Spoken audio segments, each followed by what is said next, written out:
Is this it? Does this leak confirm my Google Pixel 5 prototype design?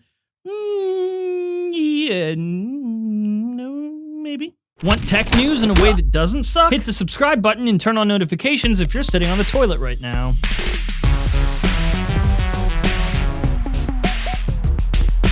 Hello, hi, welcome back to Front Page Tech, of course, the show that gives you all latest tech news from one geek, that is me, to another, that is you. It is Wednesday, it is hump day, which means free hump day. All you gotta do is go follow me on Twitter for your free hump. Look, it's in my bio, so it must be real. In fact, more than free humps, I'm actually gonna give away a pair of AirPods Pro if you go over there and follow me there. But I think the humps are better. All right, so first up for the day, story numero uno. A lot of Google news in today's episode. We'll start with this. Google I/O, you know, only their biggest event of the year, is canceled. It's 'cause of the beer flu. The beer flu strikes again. Google has officially canceled I/O 2020. This is a massive event for them. This is the equivalent to like WWDC from Apple. This is Google's developer conference. And I mean, has this ever been canceled before? At least since, you know, we started Front Page Tech years ago. This is the first time I've ever had to report on it being canceled. This year, it was scheduled to take place on March 12th through the 14th. In a statement, they said, due to concerns around the beer flu, and in accordance with health guidance from the CDC, WHO, and other health authorities, we have decided to cancel the physical Google I/O event at Shoreline Amphitheater. Now, if you're going to take anything away from this, take that line right there away. Physical Google I/O event, meaning that most likely we'll still have it, it'll just be streamed. Now, if you're one of the attendees that already purchased tickets for the event,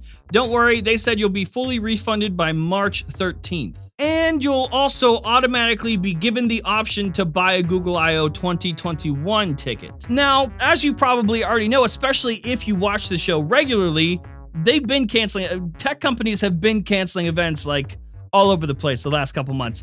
And it's for the best. I mean, I've seen some people argue that like, we shouldn't do this and like give in to fear, or like if you go out in public, you have the chance of getting the beer flu anyway, so why cancel events?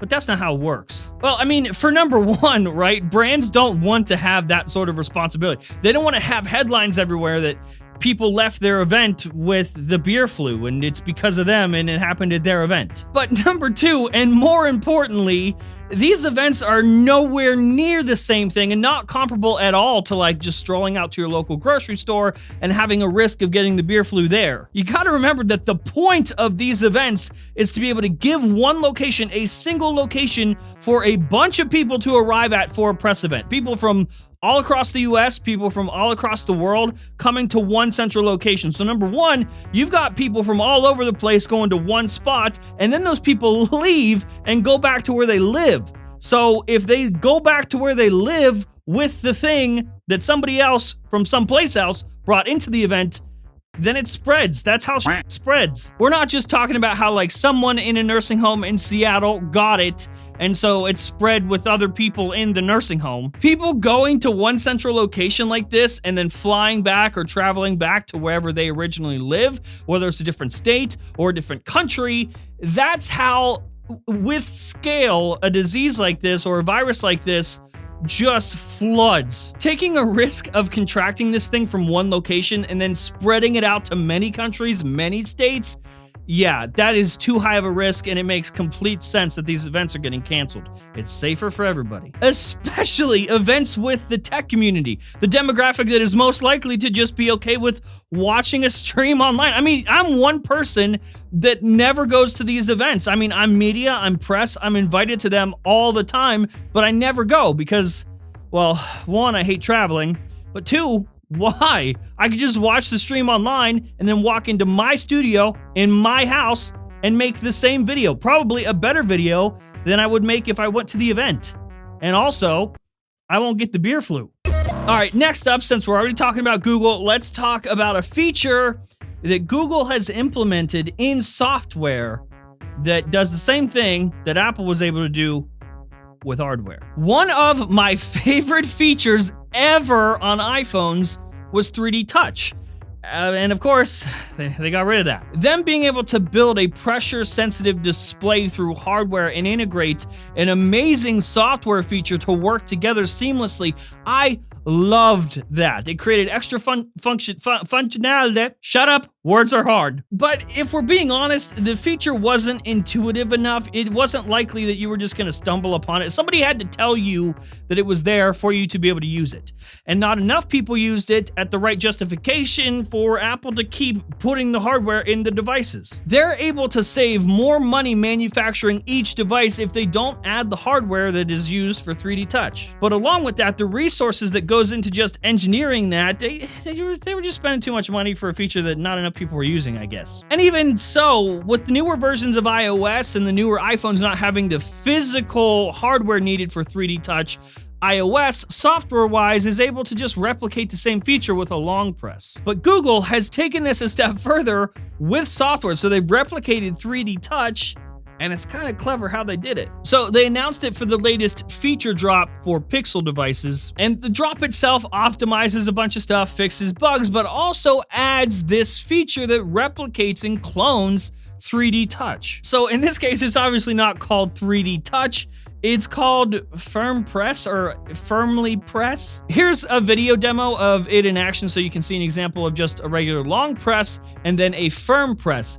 The software is figuring out which is which, and that's kind of cool. Now, if I had to guess, I would assume that the software is determining which is a firm press and which is a regular press based on how much of your fat thumb is hitting the screen. So when you press on the phone regularly, right, you got so much of your thumb hitting the screen. But if you were to press it harder, more of the surface of your thumb would like spread across that display, because you're pressing harder and the fat thumb is bigger on the screen. So Google software, their machine learning API, is like fat thumb equal press harder. That is fascinating. I mean, to me, this is a much better implementation of a feature like this. I get it on the iPhone, you can sort of get the same thing now with the long press, but the difference, like being able to firmly press on the display to activate the feature quicker than a long press, man, I love 3D Touch. Apple, please. You don't have any shame. We know this. You'll copy from other people. Android mainly. Do it. Do it again. Do it with this. All right, real quickly, you've probably already seen this. Speaking of Apple, let's talk about their little dilemma. So if you remember, like a couple years ago, I think we found out that yes, in fact, Apple was slowing down older iPhones. Apple's explanation, of course, was that it was to conserve battery life, right? As your phone got older, if they throttled the processor and the phone didn't have to work as hard, then you could conserve your battery. For a long time, this was like a conspiracy theory. Everyone thought, they're like, Apple's slowing down older iPhones to make us want to buy new ones. And then everyone, the Apple sheeps of the world were like, no, that's ridiculous. That's not happening. But guess what? It will happen. And now the US government, after investigating all of this stuff, has reached a settlement with Apple. $500 million. They admitted it, they're gonna pay it, and this also includes payouts, small payouts for iPhone owners here in the US. And when I say small payouts, I mean $25 for if you have an iPhone 6 or 7 and it got slowed down. They also agreed to pay named class members around $1,500 or $3,500. And then just about $90 million will go towards the attorneys. So when it's all said and done, right around $25 for iPhone 6 and 7 owners here in the US, pretty good. Not as good as like free humps or anything, but it's almost there. All right, last up for the day, Google Pixel 5. If you remember, a few weeks ago, I showed you the first render of an actual Google Pixel 5 prototype. So currently there are 3 prototypes that Google is considering.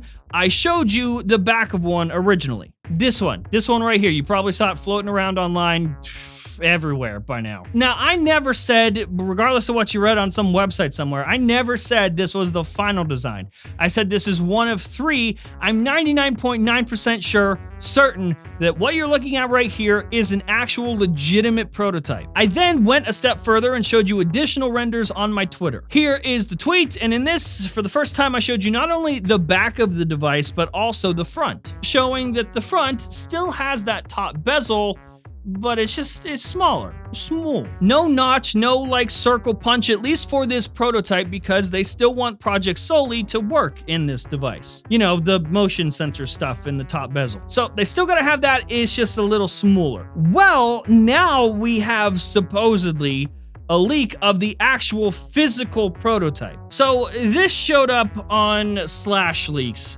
and I got some stuff to say. On the left in this image is a Pixel 4. On the right is supposedly that Pixel 5 prototype.